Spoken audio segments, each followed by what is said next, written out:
In order for those of us that are hurt to have a better life, we have to leave the past behind. We know that. People tell us all the time, yeah, let it go. Let it go. You'll be all right. And we're like, oh, okay. I let it go, but it still hurts. What's going on? There is a way to let it go. Saying let it go is true, but now that just identifies what needs to be done. It doesn't identify how it has to be done. The material from antiquity tells us how to do that. And I've extracted how to do it, and I think what I need to do sometimes is just go and plain language all of that teaching, modernize it. I don't think everybody cares about the templates and the old material, but they want to know how to leave the past behind. So I'm going to cover that in this video, and I'm just going to grab everything that I've networked up here from everywhere in antiquity, and I'm going to blend it all. I'm going to collate it, and then just plain language it out the best I can. So, how do we let the past go? My name is Dan Paulson. Welcome to the video. Let me start with trying to qualify my own beginnings here. I came from an abusive home. We were whipped with belts, screamed and yelled at. As an infant, I was burned with cigarettes, my brother Larry and I, from my biological father. Later on, Mom is going into rages and just whipping, going crazy. We go to church. I'm 9 and my brother's 11. At the age of 11, he learns enough about heaven to think, oh, that sounds better than this. So I find him that day in the woods after he had hung himself. I cut him down. Life continues on. Things settle. Things quit for a while. The abuse, while everybody licks their wounds, but soon it's back. And growing up through childhood, I'm cutting, I'm burning myself, I'm getting beat up in school. Every possible, cliche, I guess you could say. But life is not okay. I run away from home. At the age of 15, I don't go back. I'm done. I'm not going to get beat and told what a worthless piece of crap I am anymore. And by that time, I'm living that out. I am becoming exactly what I am told that I am. So my life is not okay. But what happens when we have beginnings like that? Is that, okay, now then we leave that there and then we go on to have normal lives? No, that continues to drive us. We continue to fit with where we have been wired, where our brain is. Birds of a feather flock together. We come from a bad place. We continue to experience bad things. You want to leave it behind, and there's times you think, whew, I am out of that. I've left it behind, and you find it emerging again in your new environment. There's something that's not quite right.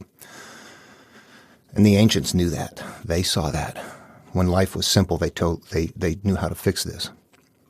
And here is, let's just get to the nitty-gritty. And this is going to be kind of a little bit vague. There's more details, I believe, but let's just keep a big overall view of it right now. We got to leave the past behind. What we're looking at right now is, okay, we're going to leave the past behind. How? How is what we're going to go look at here. First of all, what is the past and why does it come with us? It comes in our memories, in our experiences, and the emotional way we hold those experiences. The emotional way in which we hold those experiences. The emotional way in which we hold those experiences. That is what is coming with us. That is what we bring with us that we want to deny. We don't like it. It hurt us. I got beat. I got molested. I did horrible things to people. I stole stuff. I took things as a moron kid that I got to make amends. What do I do? How do I fix this? I have guilt. I have shame. I harbor all these things and I don't want them out. I don't want people to know how weak I am. So I put them away. And that is my monster. That is why I can't leave the past behind. That is the past right there. How do you leave it behind? It is hurt and it is memory. Can you leave the memory behind? Can you leave the hurt behind? That's it. We have to forgive. There is an emotional, electrochemically stored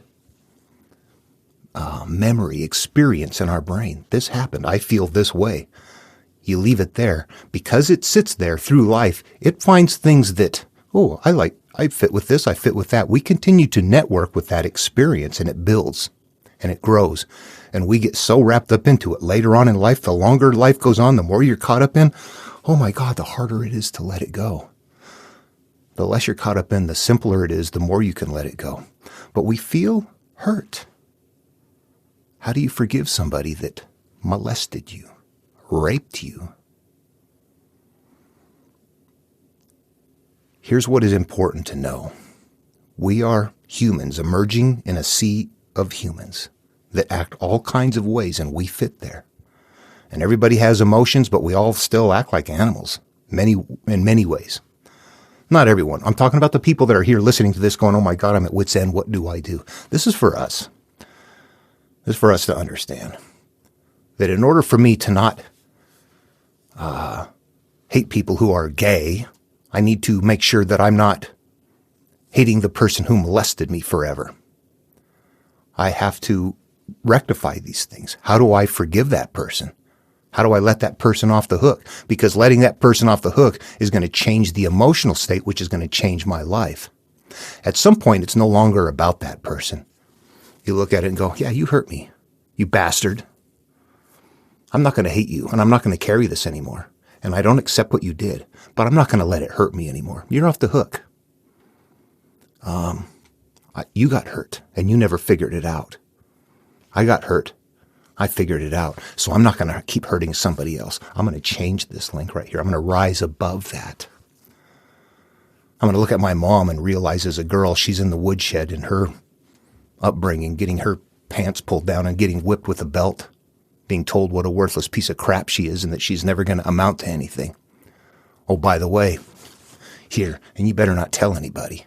So she's being molested. She's being hurt. She's being confused, and she can never figure it out. And what does she do? The demons act out. That's what it is. We have to get a hold of those. My mom is gone. I hated her as a kid. I love her, and I realize what she went through. And give me the opportunity to be something. It's hard to get there. It doesn't happen overnight. You have to look at things. You have to look at, I have things stored inside of me that I'm carrying with me that aren't happening anymore. And leaving them in place is what is causing. That's why I can't leave the past behind, because I haven't forgiven, because I haven't let go of those things, because I haven't rectified, because I haven't made amends, because all the things that bother me, I'm carrying with me. I want to be happy. What do I do when something happens that makes me unhappy? You have to interact with that. What is acting out? What happened to me? Why do I feel this way? Leaving the past behind means forgiving. And that means yourself too. A lot of times people just have guilt for things they've done. Maybe nobody did anything to you. Maybe it's probably a blend, but it's very deep and it's very networked in, and we have to continually work at it. But that's what the material is telling us. Use your conscious, use your higher self to interact with your memories. Use your capacity to stand outside of yourself and look at yourself and look at these things and step back and try to see a bigger picture. Are you an isolated individual that came from this, or are you one of billions in a massive sea of humanity that just emerged where you emerged from, and now you want to rise up above it? The only way to rise up above it is to let go of the things that we hang on to in the emotional realm that keeps us attached there. That emotional state resides in us, and that emotional state interacts with, it's a confusion. It hurts us. It hurts we feel it because it radiates through our central nervous system. So we feel anxious, depressed, hurt, angry. Our emotions act out based on the conflicting mental concepts that we're holding, and the way that they collide, and the way that we don't open them up and look at them and see them for what they are.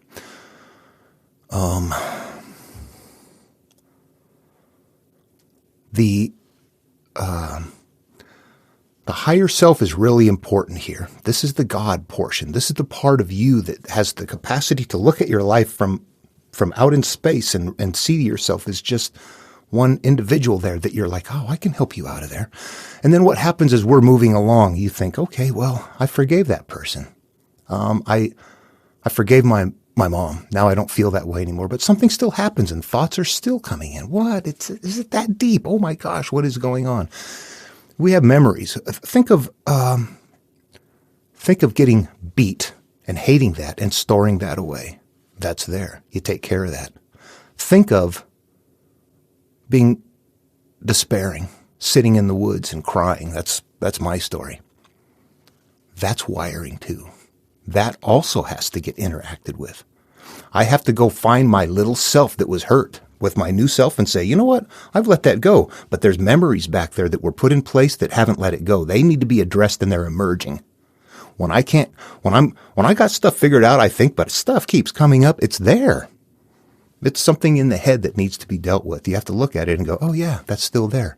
Instead of, damn it, why can't this go away? I'm tired of it. That's going to make it worse. You have to go, I see you sneaking in there. You're still there. You interact with your past. You take your new self and go find your old self. This is happening in your mind. You take your adult new self and go find that the little child of you that got left someplace. And you go grab that child by the hand. It's your memory. And let them know, hey, it's okay. What you were experiencing back then, you stored this away. You were confused. You were a kid, but you're also in a group of, now the adults don't know either, for crying out loud. They never woke up. You're waking up. You're learning something new. Take care of yourself. Go find your little self that's hurt and let those memories know that, hey, that's done now. You got to heal that too. Heal that too. Anyway, that's all I wanted to say on this video. This is what emerges from the material, is that we have become divided, that we have had experiences that make us confused and hurt, and that in order to rectify that, we must see where we come from and let things go. Let our fears go, let our shame go, let our pain go. But all of those are there because of things that we hold inside that we don't want out, that we don't interact with. We have to interact with those, and we have to understand that it isn't about the other person anymore. It is that what we are holding up here is a tuned device operating, and it's tuned in ways we don't like. But that tuning is going to make sure that it continues to experience what it's tuned to. If you continue to experience things that are not good, you're tuned to those experiences, even if you don't want to. It's like listening to oh my God, what is that? Can you turn that off? No. But it's happening all up in here. And we just have to know that we want to rise above it and that we have to forgive the person. We have to look at what happened. Look at the person. Okay, here I got molested. Here is me looking at it from outside. Here's me looking at it from the other person's perspective. Here's it looking at it from a higher up perspective. Here's me looking at, the entire world and seeing that, gee, guess what? That's happening 1 billion times. Are you that special? Or you got to get out of that. We have to get out of our own egos. We have to get out of our own victim status, and we have to understand that we're better and bigger, and that we just are holding memories and emotional states of hurt that are continuing to play out, and that we have to go back and interact with. For me, it's all the hurt. People that say, yeah, you just let it go and you're good. I don't believe them because I let it go all my life, and it was never okay until I started interacting with things. Then it's like, okay, whew, now I feel good. Oh my gosh.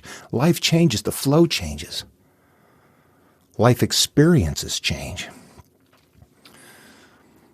When you're at the altar leaving a gift, you're looking for God's good graces.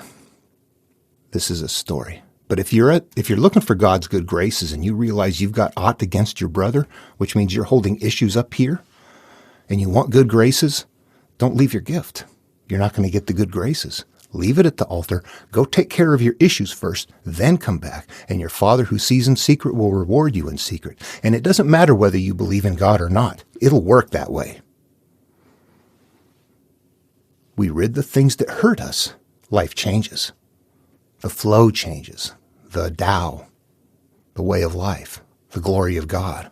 All of them. Life changes when we interact with the hurt past and rectify and heal the hurt past. By looking at it, recognizing it, acknowledging it, understanding it, seeing where it came from, realizing we're holding it, that we need to get rid of it because it's keeping us trapped in a system that we don't want to be a part of. We're aware of it, we're hurt, we have to let go of the hurt. That's it. The emotions are what is going to show you what's there. I think there's a variety of ways of rectifying things. There was a point where I admitted to somebody that I had been molested. I didn't know this material. I didn't interact with it. It was just, oh my God, my life is horrible. I know I've got something trapped. I've learned that if I get that out and talk about it, that life will be okay, but it sounds risky. I don't want to do it. It's scary. Took a friend out in the desert, someplace where it's like we're very isolated, and tell the story and get it out. And it's just horrific for me. It's like, oh my God, I'm hemming and hawing for 15 minutes saying, okay, this isn't my fault. I'm such a horrible person, but I'm not really this way. You know, it's like you're making up, this is the wall. Then I tell my friend I got molested. They're like, what, that's it? We hold so much pain and shame. I mean, what do you think of when I tell you that? It's like, yeah, well, that happens to a lot of people. Glad you're okay. That's what should happen. When people don't like it, or they're scared of it, or they're angry at you for it, or something like that, what does that tell you? That's their wall of, they're showing you what they got. If you can talk to people about what you don't want to talk about, and talk about it until it no longer hurts you, you've healed. If that's too hard, you have to interact with it mentally first and ease it and look at it and try to find a way to separate yourself from the fear that makes it so hard that you can't talk about it, until you can break that fear down to the point that you're like, okay, I'll talk to a friend and see what happens. You start getting comfortable with it. What happens is that the charge of the shame and the pain and all of that goes away once you've looked at it enough to where you're like, why am I worried about that? Oh my gosh. But we have to get there through effort. And what gets in our way is our own fear and shame and ego. Hell, it was somebody else's fault all the time anyway. Why should I take care of it? Because it continues to hurt our life. And we're perpetuating it if we don't let it go. We're given the things of life, and we want to change what they are because we see a better way. Hope this was helpful. If you have any questions or comments, always feel free to put them below. And love one another. I'll see you in the next video.